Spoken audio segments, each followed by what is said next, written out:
मैं आपको बताना चाहता हूँ कि जीवन में यदि आपके दुख आ रहे हैं तो इसका मतलब ये नहीं है कि ईश्वर आपसे नाराज़ हैं या दुखी हैं। होता है वो किसी कारण से आ भी रहे हों, उसका बिल्कुल ये मतलब ये नहीं होता कि ईश्वर आपसे नाराज़ हैं या दुखी हैं।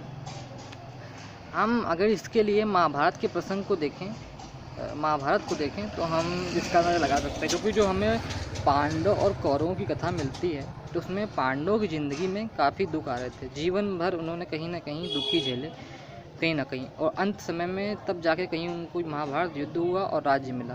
तो क्या कहा जाए कि उनसे ईश्वर खफा थे? हाँ, हालांकि उनकी कुछ गलतियाँ थी जिनके कारण उनको दुख सहने को मिला, पर इससे हम ये नहीं कह सकते कि ईश्वर उनसे दुखी थे। कहीं ना कहीं हम उनकी नियति भले ही कह सकते हैं, लेकिन हम ये नहीं कह सकते कि ईश्वर उनसे परेशान है या दुखी हैं। कहीं ना कहीं कई बातें थी जिससे उनको जीवन में दुख मिल रहा था, और कहीं ना कहीं हम ये देखेंगे कि जो अंत भला तो सब भला, हम ये कहते हैं ना कि अंत भला तो सब भला, पर हमने अंत में कहीं ना कहीं आखिरी में महाभारत एक युद्ध हुआ और उनको जो उनका राज्य है वो वापस मिला, और कहीं ना कहीं जो दुर्योधन का दुर्बुद्धि थी वो उसका विनाश का कारण बनी। इन सब में देखें तो हम अगर गौर से देखें तो हम कहीं ना कहीं ये भी पाएंगे कि भगवान का रोल कहीं कुछ नहीं होता। हमारे जो कर्म होते हैं वो बड़े ही इम्पोर्टेंट होते हैं। यदि आप अच्छे हैं, सदाचार हैं, बहुत ही बढ़िया इंसान हैं, तो ईश्वर आपके साथ स्वयं होगा। उसमें ईश्वर का कुछ स्वार्थ नहीं है कि वो आपके साथ है तो आप स्पेशल हो तो वो आपके साथ है ना, ऐसा कुछ नहीं है। कोई भी किसी के साथ भी ईश्वर है, बल्कि ईश्वर तो सबके साथ है, किसी एक के साथ नहीं है। पूरे संसार में जितने भी जीव हैं सबके साथ ईश्वर है, पर वो उनको मार्गदर्शन करेगा जो अच्छे होंगे, जो उनके करीब होंगे।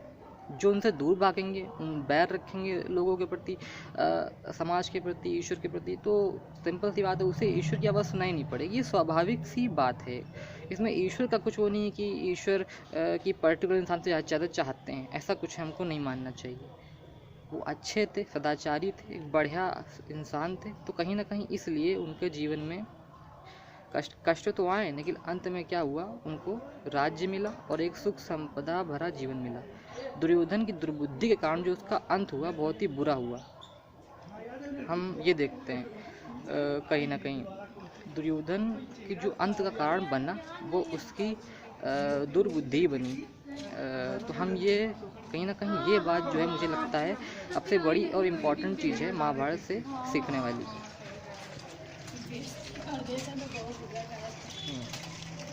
तो मुझे यही बात आपको आज बतानी थी।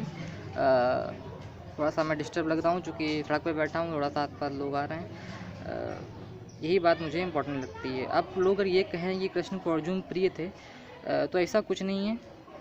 अब प्रिय क्या, जो आदमी अच्छा होगा, बढ़िया होगा, वही ईश्वर को प्रिय होगा। कहीं ना कहीं ये तो रूल है, मतलब ये तो कहीं ना कहीं सत्य है, इसमें कोई वो बड़ी बात नहीं है। तो आप अच्छे बनिए, सदाचारी बनिए, अच्छे कर्म करिए, अच्छी सोच रखिए, अच्छा माइंडसेट रखिए, तो आप जीवन में हमेशा आप स्वतः आगे बढ़ते जाएंगे। उसमें कुछ ईश्वर को ब्लेम देने की या ईश्वर की सहायता लेने की आपको ज़रूरत नहीं है। तो इसी के साथ मैं अपना वीडियो ख़त्म करता हूँ। अपने लक्ष्य पे ध्यान लगाइए, अपने लक्ष्य को प्राप्त कीजिए, साथ ही जीवन में अच्छे बनिए। Best of luck.